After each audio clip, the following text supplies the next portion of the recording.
Good afternoon, everyone. It's my pleasure to introduce to you an initiative that we took, some researchers in Quebec universities, to create a network inspired from the PV Innovation Network that Raphael Kleiman out of McMaster has created with a focus on Quebec.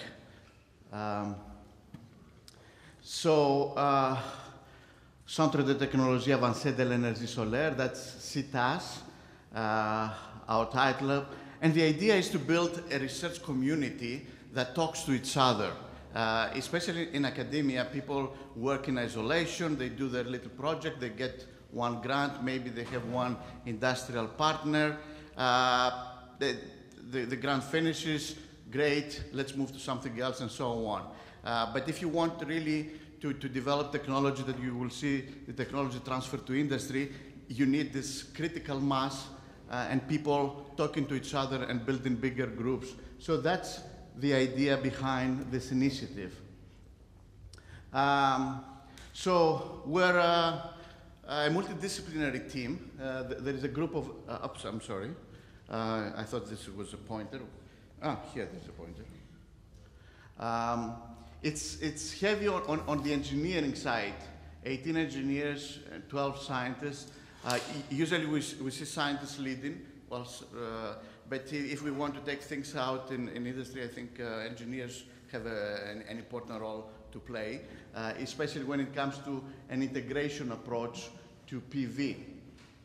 There are 7 universities involved: McGill, Concordia, Sherbrooke, INRS, ETS, Université de Montréal and Polytechnique. Our group of professors, already through their own individual research projects, they have 150 graduate students and postdocs working on PV related. So there's a significant resource there in terms of PV research.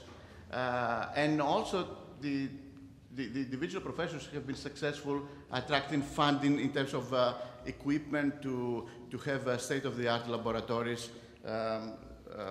for this type of research. So our view and our vision as a group was to approach PV in an integrated way, vertical, all the way from the fundamentals, device design and fabrication, packaging, and eventually power systems and applications with grid integration in particular and applications. Typically, people work either in fundamentals or in device, in different devices, because we have solar technologies from organic to nanocrystalline, of course, silicon, crystalline, amorphous, the thin film, and so on. But we thought to bring all those different communities together and not talk about only devices, but the whole cycle of development of technology. And I want to emphasize the grid integration aspect, which I think is the subject of the session that follows our session later this afternoon. So in a few words, fundamentals, all fundamental aspects, of course, all type of inorganic cells. You can see that still the majority of people are preoccupied with these issues because that's easier perhaps at the university level.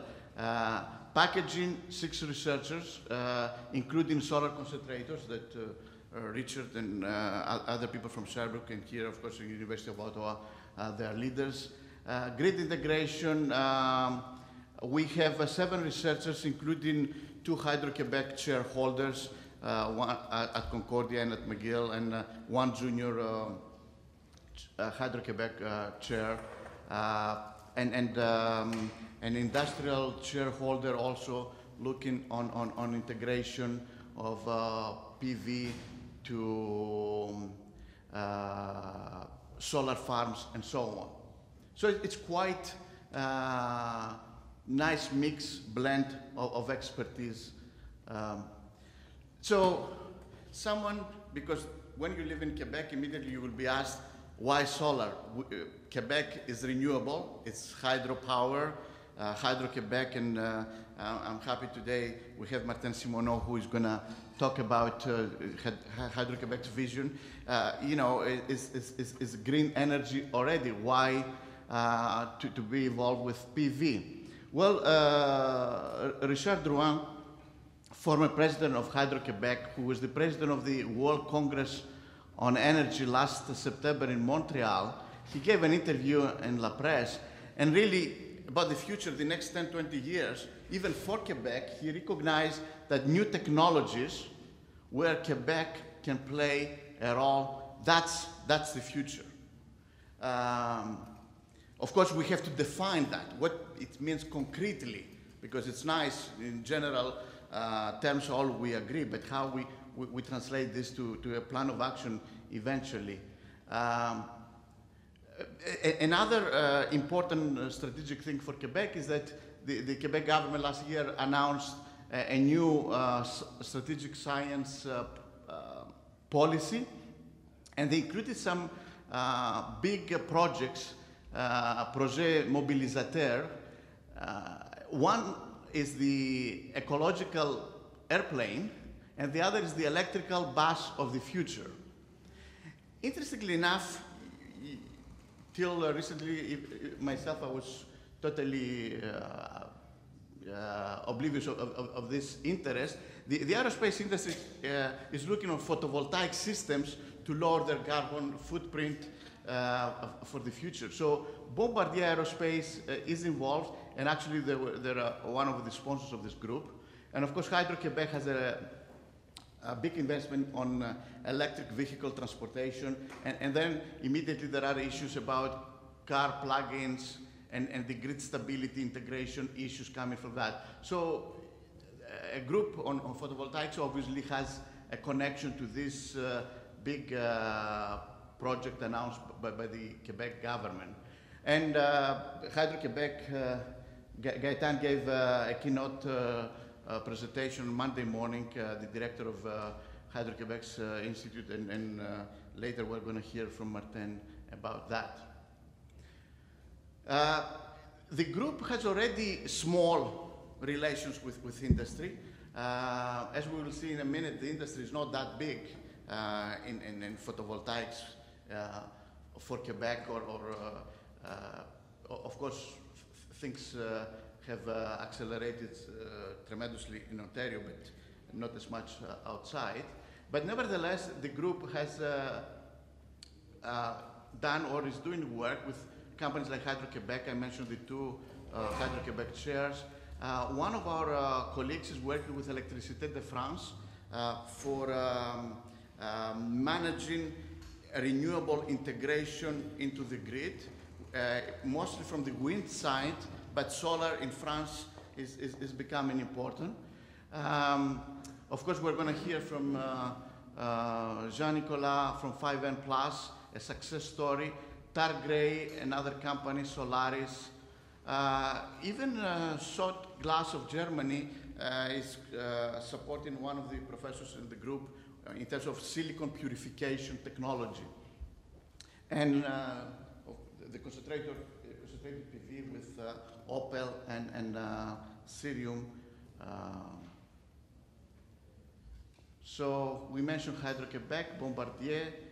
Targray, we invited them, but they could not come. It's an interesting story. It's a company that is a distributor of photovoltaic materials. They do not make their own out of Quebec, and they have 50 offices in the world and 200 employees. And they grow. In 2009, was one of the top 10 in growth companies in Canada. But somehow they have developed their own strategy how to approach photovoltaics. Totally, their activities are outside Canada, outside Quebec. 5N Plus, we're going to hear. And of course, I'm happy that Sylvie Berthiaume will be here to present on Saint-Jean Photochimie, their work on organic photovoltaics. There are some other companies. Unfortunately, Sixtron, one of the sponsoring companies, failed. Now it's in just recently declared bankruptcy, and someone has to really evaluate why such a promising company will fail. And there are all the other factors that the presenters before lunch really touch, because it's not just to produce a very nice, highly efficient photovoltaic device, or component of it. It's all the other aspects that make the system a commercial success. We're lucky to have this group, Energy Solar Quebec, non-profit organization that is trying to introduce solar energy to consumers and educate them how to go about. But really, at the end, the Quebec photovoltaic industry is in its infancy, but we believe we have a strong research capacity in universities, and we can launch a more ambitious program with bigger research groups and involving industry. And thanks to meetings like this that bring together people, we want to promote collaboration, and I'm happy that already we're doing this with the NSEC PV Innovation Network and the other partners today. Thank you.